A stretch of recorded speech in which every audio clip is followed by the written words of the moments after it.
இருக்கும் திரைக்கலைஞர்கள் அத்தனை பேருக்கும் என்னுடைய வணக்கங்கள்.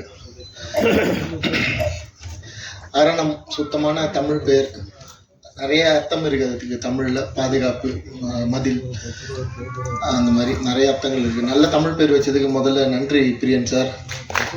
இப்போ அது குறைஞ்சிட்டே வருது தமிழ் சினிமாவில். எல்லோரும் இங்கிலீஷில் பேர் வைக்க ஆரம்பிச்சிட்டாங்க ஸ்டைலாக.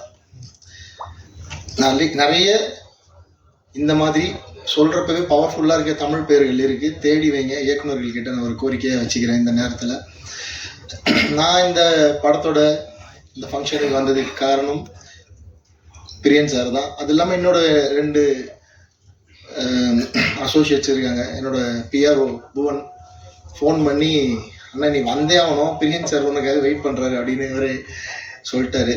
புவன் சொன்னால் எதுவும் மறுக்கிறது இல்லை. ஸோ புவனுக்காகவும் பிரியன் சாருக்காகவும் and Murugan sir MRT music, எனக்கு திரௌபதியும் பகாசுரனும் அவர் தான் பண்ணி கரெக்டாக போய் சேர்த்தார் மக்கள்கிட்ட. அதனால் நீங்களும் கவலைப்பட வேணாம், அவர் போய் சேர்த்துருவார் அந்த ஆடியோவை கரெக்டாக.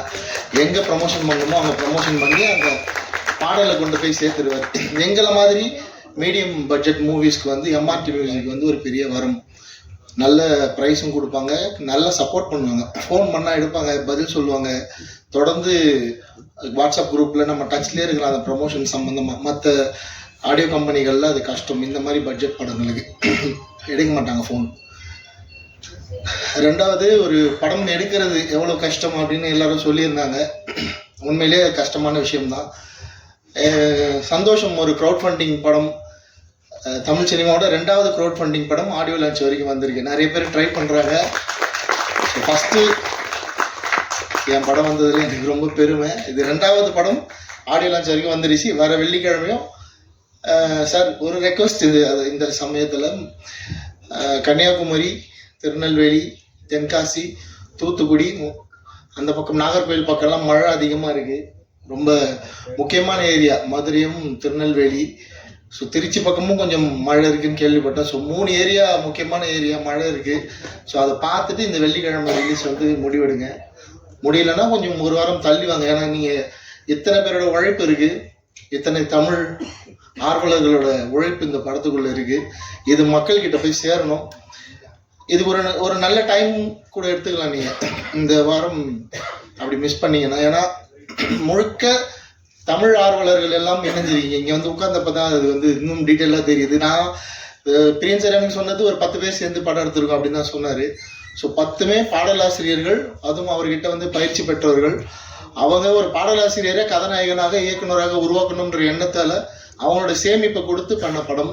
ஸோ தமிழ்நாட்டில் இருக்கிற அத்தனை தமிழ் ஆர்வலர்களும் இந்த ஒரு விஷயத்துக்காக இந்த படத்தை போய் நீங்கள் தேட்டரில் பார்க்கணும்னு நான் ஒரு கோரிக்கை அங்கே வச்சுக்கிறேன். அவங்கள போய் சேர்க்க வேண்டியது உங்களோட வேலை தான். ஸோ தமிழ் மீது ஆர்வம் கொண்ட பலர் இருக்காங்க. ஸோ இவங்கெல்லாம் சேர்ந்து எடுத்த படம்னு சொல்லுங்கள், கண்டிப்பாக டிக்கெட் கொடுத்து உங்களுக்காக ஒரு தடவை போய் பார்ப்பாங்க. அதை தாண்டி நான் இந்த படத்தோட ஃபஸ்ட்டு வெர்ஷன் பார்த்துட்டேன். இப்போ ரீசெண்டாக இந்த வெர்ஷன் நான் பார்க்கல. பிரியன் சார் வந்து என்னை கூப்பிட்டு மார்னிங் இந்த படம் பார்த்தே ஆகணும் அப்படி சொல்லி நான் வந்து போய் பார்த்தேன். ரொம்ப நல்லா, ஒரு ஃபஸ்ட் டைம் டைரக்ஷன் பண்ணுற மாதிரி அப்படிலாம் இல்லை. ஏன்னா பிரியன் சாருக்கு சினிமா புதுசு இல்லை, அவருக்கு எல்லாமே தெரியும்.